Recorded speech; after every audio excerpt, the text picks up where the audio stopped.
महाप्रज्ञा पूज्यो जिनपति स्वरूपो गुरुवर पुनीतान्त प्रज्ञा गहनतम तत्त्वेषु निपुणा श्रुतस्वाध्यायेन सुविदितरहस्यो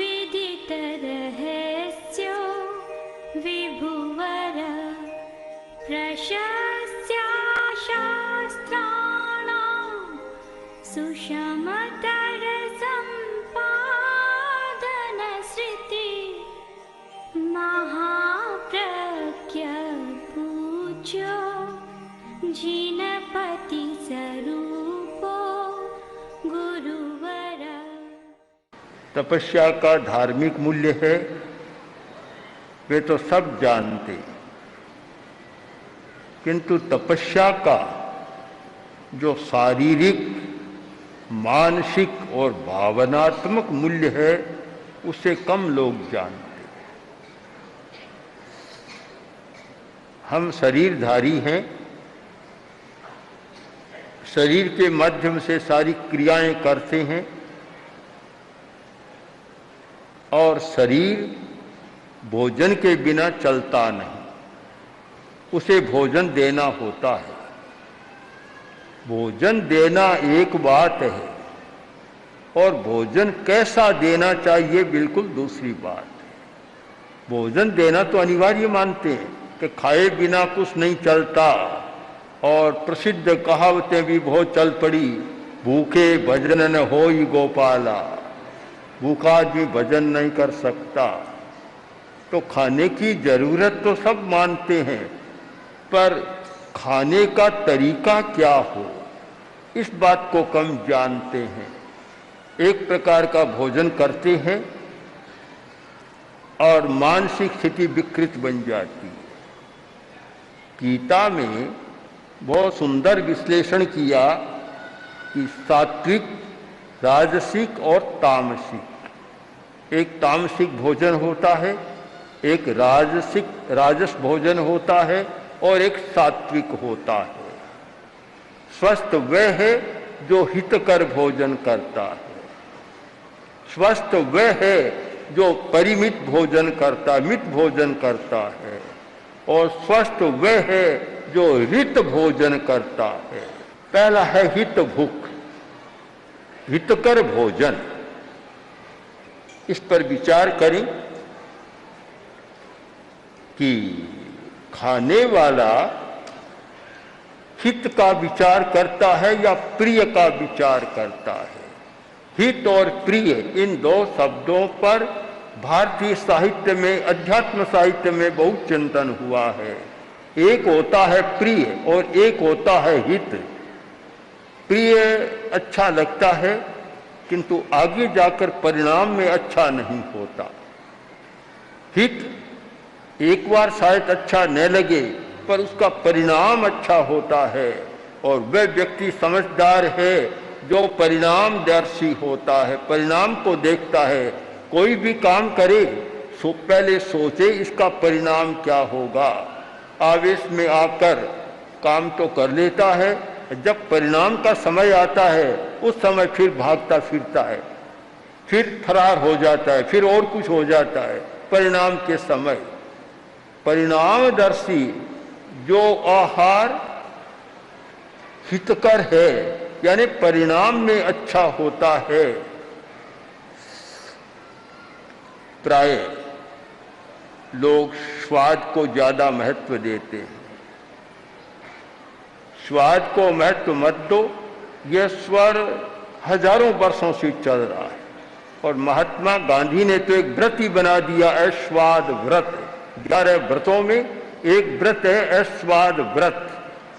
कि काम बड़ा कठिन है, जब सामने भोजन आता है और बढ़िया वस्तुएं आती है, मनोज्ञ भोजन आता है, उस समय हित की बात सारी भुला दी जाती है। वहां तो फिर प्रिय की बात ही आती है। प्रिय की बात जो अच्छा लगे, स्वादिष्ट हो, बस वही खाना। बहुत सारे लोगों को देखा, बीमार है, हार्ट का मरीज है, कोलेस्ट्रॉल बढ़ रहा है। कोलेस्ट्रॉल बढ़ाने वाली वस्तुएं नहीं खानी चाहिए, पर जब सामने आता है सब बात को भूल जाता है। आंतें खराब है, पाचन ठीक नहीं है, इसलिए भारी भोजन नहीं करना चाहिए।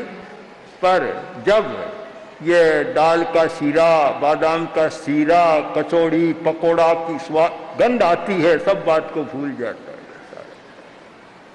याद नहीं रहता, हित की बात ध्यान में नहीं रहती।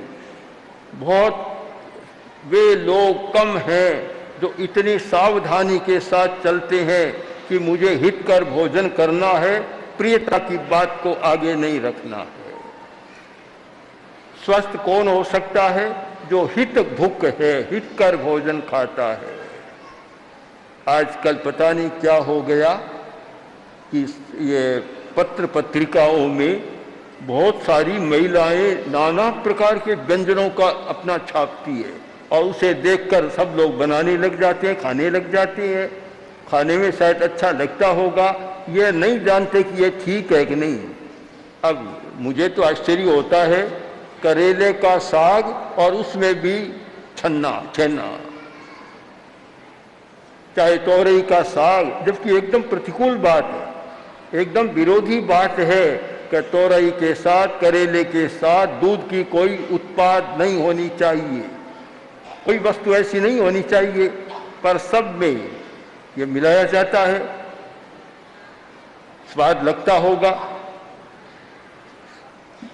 दूसरी है मित भूख, परिमित भोजन, ज्यादा मात्रा में नहीं खाना, ज्यादा मात्रा के साथ खाना, किंतु जब मनोज्ञ भोजन होता है मात्रा का ध्यान भी नहीं रहता। एक डॉक्टर ने अपने मित्रों को भोज पर आमंत्रित किया, काफी लोग, 150 लोग आ गए। भोज का समय हुआ और अब खाने की तैयारी, सारा परोस दिया गया, खाने की तैयारी। डॉक्टर खड़ा हुआ, अब हम भोजन शुरू करेंगे, पर मैं एक बात आपसे पूछना चाहता हूं कि हम आदमी की तरह खाएं या पशु की तरह खाएं? बड़ा अजीब सवाल था। लोगों ने कहा, ये क्या डॉक्टर साहब क्या कह रहे हैं आप, ये क्या मजाक कर रहे हैं, कि आदमी की तरह खाएं या पशु की तरह? डॉक्टर ने कहा, मैं मजाक नहीं कर रहा हूं, मैं बहुत गंभीर प्रश्न आपसे पूछ रहा हूं। वह क्या आपका गंभीर प्रश्न? कि मेरा प्रश्न यह है कि पशु जितनी भूख होती है उतना ही खाता है, ज्यादा नहीं खाता। सामने कितना ही डाल दो, भूख है उतना खाएगा, मुंह फेर लेगा। आदमी ऐसा है कि बढ़िया आए तो डबल ट्रबल खा जाता है, उसका पता ही नहीं लगता। तो बोलो, हम आदमी की तरह भोजन करें या पशु की तरह भोजन करें? मित भोजन, मात्रा के साथ। अब मात्रा का विवेक तो बड़ा कठिन है, ऐसे सब लोग नहीं जानते मात्रा कितनी होनी चाहिए। यहाँ प्राचीन काल से मात्रा पर बहुत विचार किया गया और आयुर्वेद के आचार्यों ने इस पर बहुत ध्यान दिया और उन्होंने कहा कि भूख के 4 भाग कर लो, जितनी भूख है 4 हिस्सा कर लो। 2 भाग तो खाओ, 1 भाग पानी के लिए छोड़ दो और 1 भाग वायु बनेगी उसके लिए छोड़ दो।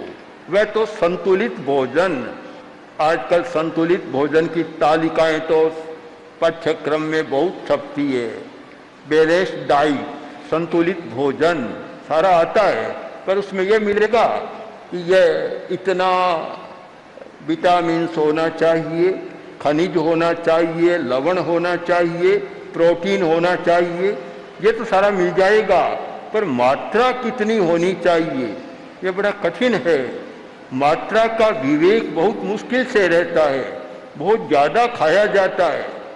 और मेरा तो निश्चित मत है, अगर एक परिमित भोजन की बात समझ में आ जाए तो शायद हॉस्पिटलों और डॉक्टरों के लिए समस्या बन सकती। हॉस्पिटल किस आधार पर चल रही हैं? नए नए क्यों बन रही हैं और मेडिकल कॉलेज में इतनी भीड़ क्यों लग रही है कि अधिक खाने वाले लोग उन सबको जिला रहे हैं। उनके आधार पर सारा चल रहा है। अगर आहार का संयम हो तो हमारी जो रोग प्रतिरोधक शक्ति है, हमारा रेजिस्टेंस पावर, हमारा इम्यूनिटी सिस्टम इतना मजबूत होगा रहेगा कि बीमारियों को कम अवकाश मिलेगा। किंतु ज़्यादा खाता है तो रोग प्रतिरोधक शक्ति कम हो जाती है और इम्यूनिटी सिस्टम भी लड़खड़ा जाता है और बीमारियों के लिए खुला दरवाजा हो जाता है। इसलिए बड़ा महत्वपूर्ण है मित भूख, मित भूख, हित खाओ, मित का भोजन करो। तीसरी बात और ज्यादा जटिल है, सबसे ज्यादा जटिल, इस पर ध्यान देना है। ऋत भूख, विशेष ध्यान दें। ऋत भूख, ऋत का अर्थ है कि ईमानदारी के साथ जो पैसा कमाया उसका भोजन करो। आज तो बड़ा कठिन कह दिया, बहुत कठिन बात हो गई कि भला ऋत भूख। आज कौन व्यक्ति है जो प्रामाणिकता के साथ, नैतिकता के साथ, ईमानदारी के साथ पैसा कमाए, रोटी खाए? खोजना मुश्किल हो जाएगा। एक बात की ओर हमारा ध्यान जाना चाहिए कि बीमारी का कारण ज्यादा खाना, प्रिय वस्तु खाना, हम मानते हैं, तो इससे भी ज्यादा अन्याय का खाना बहुत बड़ी बीमारी का कारण है। इस पर शायद आज के हमारे चिकित्सक, आज के हमारे मेडिकल साइंस के, चाहे तो आयुर्विज्ञान, चाहे आयुर्वेद, चाहे और चिकित्सा की जितनी थेरापी और प्रणालियां हैं, उन लोगों ने ध्यान कम दिया कि बीमारी का एक कारण अन्यायपूर्ण अन्न खाना है, बहुत बड़ा कारण बनता है। इसका कारण कि आप वह अन्न खाएंगे तो आपका भाव विकृत बनेगा, और भाव विकृत बनेगा तो भाव ही बीमारी का मूल कारण बनता है। वह कारण बनेगा, यानी रोग का साथ हमारी भावधारा के साथ बहुत ज्यादा है। जो भाव जैसा बनेगा, आज हमारे पुराना यहाँ एक सिद्धांत था कि जैसा खाए अन्न वैसा होए मन। यह तो पुरानी कहावत है और इस बात को वैज्ञानिक स्तर पर आज मेडिकल साइंस में आ गया कि आदमी जैसा भोजन करता है वैसा न्यूरोट्रांसमीटर बनता है, और जैसा न्यूरोट्रांसमीटर बनता है उसका वैसा ही व्यवहार होता है। यानी बिहेवियर, हमारा सारा व्यवहार करना उसके साथ बहुत जुड़ा हुआ है।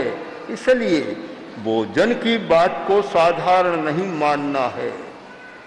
धर्म के क्षेत्र में भी बहुत इसकी महत्वपूर्ण चर्चा है और स्वास्थ्य के क्षेत्र में भी बहुत महत्वपूर्ण चर्चा है। जो व्यक्ति स्वस्थ होना चाहता है उसे भोजन का विवेक करना होगा। जो व्यक्ति धार्मिक बनना चाहता है उसे भी भोजन का विवेक करना होगा कि मैं कौन सा भोजन कर रहा हूँ। कौन सा भोजन, बड़ा असर होता है। संस्कारों का असर कितना होता है कि आपने गलत ढंग से कमाया, उसके साथ गलत संस्कार आते हैं और संस्कारों का प्रभाव कहाँ तक चलता है। एक कोई फ्रांसीसी सेनापति, एक समस्या पैदा हो, डॉक्टर के पास गया, बोला डॉक्टर मेरी एक समस्या है कि मैं जहाँ कहीं जाता हूँ, बड़े बड़े गोष्ठियों में, बड़े भोजों में, और सेनापति था, बड़े लोगों के साथ मिलता हूँ, कोई भी बड़ा आदमी पास में आता है मेरी अंगुलियां उसकी जेब में चली जाती, मुझे बड़ी शर्म आती है, लज्जा की बात है, ये क्या हो गया। डॉक्टर ने कहा सर मेरी भूल हो गई, मैंने जो अंगुलियों का प्रत्यारोपण किया था वे अंगुलियां जेब कतरे की थी, वे आपके लगा दी।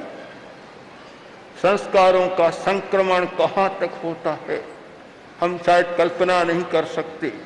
तो भला अनाज के साथ, भोजन के साथ भी हमारे संस्कार जाते हैं। मांसाहार का निषेध क्यों किया गया? आप धार्मिक दृष्टि की बात एक बार छोड़ दें,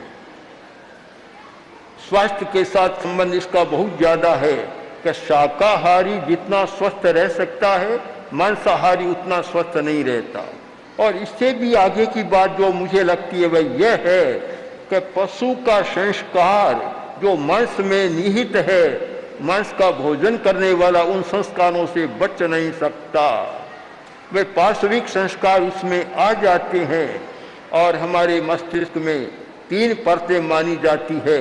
उनमें एक परत है एनिमल ब्रेन, एनिमल ब्रेन पशु की परत है। और फिर जो पशु का ये मांस खाता है, आहार खाता है, तो वे संस्कार उसमें संक्रांत हो जाते हैं और फिर पार्श्विक वृत्तियां बढ़ती है। इसलिए इन सब बातों पर विचार करें तो भोजन के बारे में विवेक करना हमारे लिए बहुत आवश्यक हो गया। पर कठिनाई क्या है कि न तो भोजन बनाने वाली इस बात का अध्ययन करती और न खाने वाले इस बात का अध्ययन करते हैं। रसोई घर स्वास्थ्य का घर है और रसोई घर बीमारी का घर भी है। और आधुनिक विचारक वैज्ञानिक दृष्टि से लिखने वाले उन्होंने इस भाषा में लिखा कि रसोई घर से होने वाली हिंसा। क्या हिंसा कहाँ से आई? यह रसोई घर से होने वाली हिंसा, रसोई घर से हिंसा आ रही है। इसलिए रसोई घर को एक पवित्र मंदिर मानना चाहिए कि ये रसोई घर है, हमारा भोजन का स्थान है, एक पवित्र मंदिर है। ये पवित्र रहेगा, दिमाग स्वस्थ रहेगा, शरीर स्वस्थ रहेगा और अहिंसा भी बढ़ेगी, अच्छी बातें आएगी। और यह रसोई घर पवित्र नहीं है तो बीमारी बढ़ेगी, बुरे विचार बढ़ेंगे, हिंसा बढ़ेगी, उत्तेजना बढ़ेगी, आवेश बढ़ेगा और फिर लड़ाई झगड़ा भी चलेगा। मैं मानता हूं तपस्या करने वाले व्यक्तियों ने सच्चाई को कुछ समझने का प्रयत्न किया। बहन ने 83 दिन की तपस्या की। ऐसा हर कोई तो विश्वास भी नहीं कर सकता कि भला इतने दिनों तक खाए बिना रह सकता है। डॉक्टरों से तो जब बात होती कहते हैं कि हमारे हिसाब से तो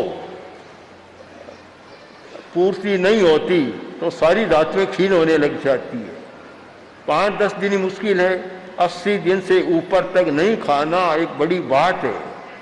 पर भावना का बल, श्रद्धा का बल, मनोबल सब मिलते हैं तो शरीर का बल भी बढ़ जाता है।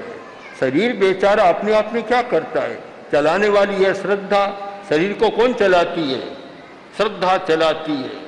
शरीर को कौन चलाता है? मनोबल चलाता है। मनोबल ये तो सारे चलाने वाले हैं। जिसका मनोबल अच्छा है, श्रद्धा अच्छी है और भावना अच्छी है तो फिर शरीर भी साथ देने लग जाता है। शरीर भी सयाना है, हर किसी को साथ नहीं देता। शरीर किसको साथ देता है? कि जिसमें श्रद्धा का बल है। शरीर भी समझौता कर लेगा, चलो कोई बात नहीं, तुम चाहे सो करो। जिसका मनोबल अच्छा है, शरीर भी साथ देने लग जाएगा। और जिसमें एक आशा प्यासा है कि मैं इसके द्वारा अपना आत्मशोधन करूं, शरीर उसका साथ देने लग जाता है। तपस्या का महत्व बहुत ज्यादा है, पर विवेक पूर्वक तपस्या के साथ भी विवेक होना चाहिए। कोई यह जरूरी नहीं कि कितने दिन की तपस्या, मैं तो उसको बहुत महत्व देता हूं जो व्यक्ति 12 महीना ही हित भूख मित भूख रित भूख होता है, वह बड़ा तपस्वी। जो 12 महीने तपस्या करता है परिमित खाता है, परिमित, बड़ा तपस्वी है। यह तो नहीं कि 5 दिन तो नहीं खाया और अगले 5 दिनों में 10 दिन की कसर निकाल ली, ऐसा तो कोई अच्छा नहीं होता। वह नहीं, 80 दिन 83 दिन की तपस्या करे, उससे फिर 83 दिन ताई पच करना होता है। जैसे दवा लेते हैं ना भाइयाँ, कि इतने दिन तो दवा ली रहा, पच कर रहे हैं, पच करते हैं, तो उतने दिन तो पच करना होता है। यानी 83 दिन तो फिर आहार का संयम रखना होता है। ऐसा तो नहीं कि लंबी तपस्या की, पारने में शीरा भी खा लिया, बर्फी भी खा ली, आइसक्रीम भी खा ली, यह भी खा लिया, कचौड़ी पकौड़ा भी खा लिया, तो फिर वह तपस्या निकम्मी हो जाती है। इतना संयम उसको रखना होता है, यह तपस्या का विवेक है। पर कुछ लोगों के एक संयोग होता है, अन्यथा लंबी तपस्या करने वाले तो सोए रहते हैं, चेहरा भी मुरझा जाता है। कुछ में शक्ति होती है कि चेहरे पर भी कोई विशेष असर नहीं होता और शक्ति भी बनी की बनी रहती है। एक सौभाग्य की बात है कोई। तो हम लोग तपस्या पर विचार करें और उसके साथ साथ आहार संयम पर विचार करें। सब लोग लंबी तपस्या नहीं कर सकते, नहीं कर सकते। मैं स्वयं नहीं कर सकता तपस्या लंबी, कभी करता भी नहीं, कर भी नहीं सकता। किंतु हमने उस सूत्र को पकड़ा है कि आहार का संयम रहना चाहिए। आहार का संयम, आप जानते हैं, अगर आहार का संयम नहीं है तो 60 वर्ष का आदमी भी निकम्मा हो जाता है, कुछ नहीं कर सकता। और आहार का संयम है तो 100 वर्ष तक भी आदमी सक्रिय रह सकता है, अच्छा दिमाग, अच्छा काम, अच्छा श्रम हो सकता है। हमें ध्यान देना है आहार संयम पर। आज बाजार ऐसे बन गए और बड़ी बड़ी कंपनियां ऐसी बन गई कि खाने की चीजें बहुत परोस रही, बहुत खाने की चीजें आ रही है। आज कभी कभी बड़े लोगों के घरों में जाती हैं, मैं तो नहीं जाता आजकल, पर संत जाते हैं, बतलाते हैं कि वहाँ टेबल पर, खाने की टेबल पर इतनी चीजें रखी रहती है, पता नहीं क्या क्या हो गया, इतने आइटम बन जाते हैं। और जब ब्याह शादी का प्रसंग हो तब तो भगवान जाने क्या होता है। पुराने कुछ 2, 4, 5, 10 वर्ष पहले की बात है, आज तो और विकास हो गया। एक भाई मेरे पास आया और थोड़ा अहंकार भी लग रहा था, बोल रहा था, वह नहीं बोल रहा था, अहंकार बोल रहा था। बिना पूछे उसने बताना शुरू किया कि मैंने अपनी लड़की की शादी दिल्ली में की। मैंने सुन लिया। फिर बोला अमुक होटल में की, मैंने सुन लिया। फिर बोला कि मैंने 50 आइटम किए थे, इतना कि आदमी पूरा एक एक और भी नहीं खा सकता। सारा बखान बांचा मैंने सुन लिया, मौन रह गया, सारी बात सुन ली। जब उसका बखान बंद हुआ, मौन हुआ, तब मैंने एक प्रश्न कर लिया, तो और तो सब बता दिया, बताओ एक साथ में हॉस्पिटल बनाया या नहीं बनाया? बना इतना खाया है तो आखिर बीमार पड़ेगा, हॉस्पिटल की जरूरत होगी। अब वह मौन हो गया सारा। एक होड़ हो गई कि कौन व्यक्ति बड़ा, तो वह व्यक्ति बड़ा है जो ज्यादा से ज्यादा आइटम बनाता है। अब खाने वाला, प्राकृतिक चिकित्सा का सिद्धांत तो यह है कि एक साथ अनेक चीजें नहीं खानी चाहिए। होम्योपैथी वाले भी बतलाते हैं, आयुर्वेद का भी है, अनेक चीजें एक साथ नहीं खानी चाहिए। हमें फिर विचार करना है, फिर विचार कि भोजन पर ध्यान दें। ओम श्री महाप्रज्ञ गुरवे नमः। गुरवे नमः, गुरवे नमः। ओम श्री महाप्रज्ञ गुरवे